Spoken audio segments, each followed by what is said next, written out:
श्री रामचंद्र जी ने मिथिला में जनकपुरी में धनुष तोड़ दिया है, सीता जी ने वरमाला डाल दी है।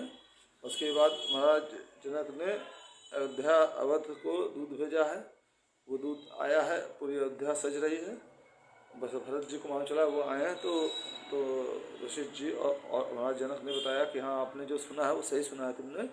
और वहाँ पर जो है श्री रामचंद्र जी कुशाभ जी पुत्री में है, तो दशरथ जी ने कहा नहीं अब वो उनसे बंधन ढीला पड़ गया है, अब महाराज जनक ने अपने प्रेम के बंधन को बांध लिया है।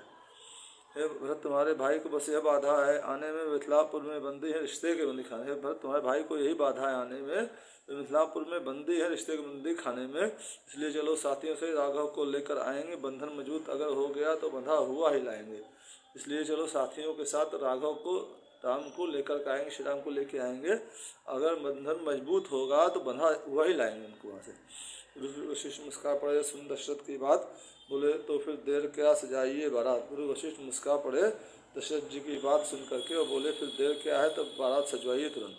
जो आज्ञा कहते हुए उठे नृपति सहलाद, पहुँच गया पलमात में घर घर यह संवाद। तब जो है जो आज्ञा कहते नृपति महाराज दशरथ जी खुशी खुशी उठे और पल मात्र में ही घर घर ये संवाद पहुँचे। मिथिला को साजे सभी सजकर साज अनूप, मानो सारा अवधपुर बना बराती रूप। मिथिला नगरी जो है पूरे वहाँ पर जो है जनक जी का परिवार दरबार नागरिक सब मिलकर सजा रहे थे, मानो सारा अवधपुर बना बराती रूप। और अवधपुर पूरा बराती ही बन, अवधपुर के सभी नागरिक तैयार हो गए बराती बनकर जाने के लिए। महल अहिपति का हुआ महामोद आगार, महिलाएं करने लगी मुदित मंगलाचार। और महीपति मतलब महाराज दशरथ का महल में महामोद हो गया और महिलाएं जो है मंगलाचार का इंतजाम करते हुए बीती सारी रात, रसगुल जैसी शान से चली बारात प्रभात। और इंतजाम करते हुए सारी रात बीत गई और रसगुल जैसी शान से जो है रसगुल की बारातें जैसी जाती हैं वैसी ही शान से बारात चली।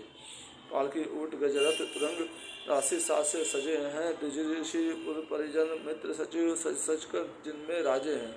पालकी में ऊँट लिए हैं, गज है, हाथी है, रथ है, तुरंग राशि साज से सब सजे हुए हैं। जो पालकी है, ऊँट है, हाथी है, रथ है, सब जो है राजसी लग रहे हैं। और द्विज ऋषि पुर परिजन मित्र सचिव सज सज कर जिनमें राजे हैं, जिसमें द्विज मतलब जो है ब्राह्मण ऋषिगण, पूर्व परिजन नगर के नर नारी नागरिक लोग जो हैं सब मित्र और सचिव जो है यानी मंत्री लोग सच सच कर उसमें बैठ गए हैं। सर्वोत्तम रथ पर मुनि वशिष्ठ दशरथ के साथ सुहाए रहे, श्री गुरु सुरनायक के समेत यह शोभा देख लजाए रहे। और सर्वोत्तम रथ पर मुनि वशिष्ठ दशरथ जी के साथ बैठे हुए हैं और सुर गुरु सुरनायक के साथ मतलब सुरनायक यानी इंद्र और सुरगुरु मतलब देवताओं के गुरु जो है ये शोभा देखकर के लज्जा खा रहे थे। श्री दशरथ जी की राम जी की बात देखकर श्री भरत शत्रुघ्न घोड़ों पर शोभित हैं अपनी टोली में। श्री भरत और शत्रुघ्न जी जो घोड़े पर अपनी टोली में अपने मित्रों के साथ जो है चल रहे हैं। करते चलते हैं छेड़छाड़ सब छड़े छड़े हमजोली में और चलते हुए सब एक दूसरे से एक हमजोली में मित्रों से छेड़छाड़ कर रहे हैं। जिस समय मुबारक बादी की बाजों में धनी कमाल पर थी, तब छल छबीलों के द्वारा घोड़ों की चाल ताल पर थी।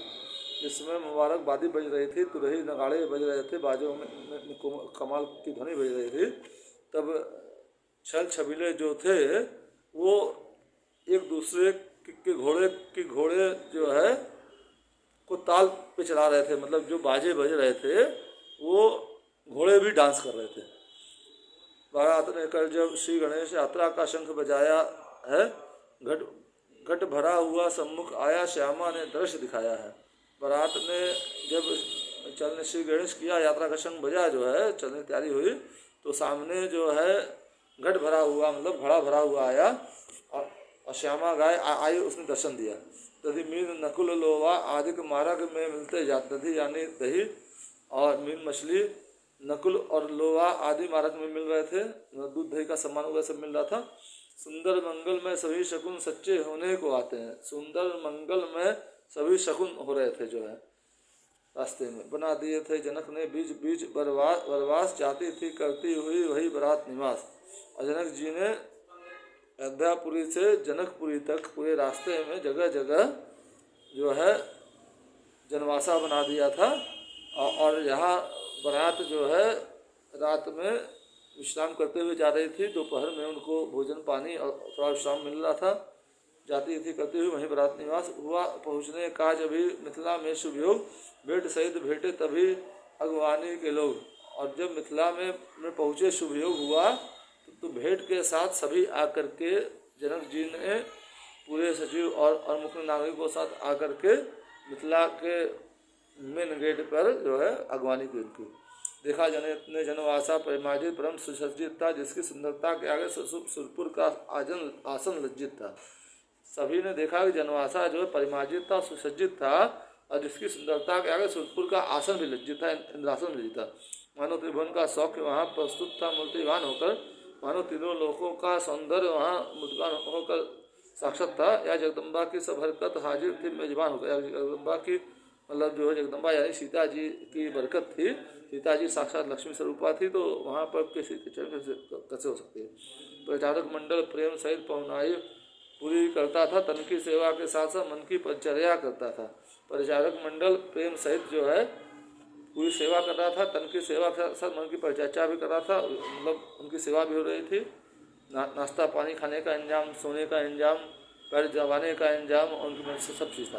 कितने ही सूर्य दृश्य देख सुरपुर का चयन विसर्जन कर, कितने ही देवता ये दृश्य देख करके सुरपुर का यानी देवलोक का स्वर्ग का सुख विसर्जन करके चनवासे का सुख लेने को आगे बढ़ाती है। जनवासे का सुख लेने बढ़ाती बनकर आगे। लेखनी वहाँ की महिमा को पूरा न पार पा सकती है। और लेखनी जो है किसी कवि या लेखक में ताकत नहीं है जो महिमा का बखान कर सके। लक्ष्मी के घर में सरस्वती सीमा तक ही जा सकती है। लक्ष्मी जी की सरस्वती एक सीमा तक ही जा सकती है। मंगल भवन मंगलहारी रहु सुदशरथ अजिर बिहारी, दीन दयाल विरल संभारी, हरहु नाथ मम संकट भारी। श्री राजा रामचंद्र जी की जय, जगत जननी माता जानकी की जय, महर्षि वशिष्ठ जी की जय, महर्षि विश्वामित्र जी की जय, हनुमान जी की जय, जनक जी की जय, माता सुनैना की जय, दशरथ जी की जय, माता कौशल्या की जय। तीनों माता हर महादेव हर महादेव हर महादेव।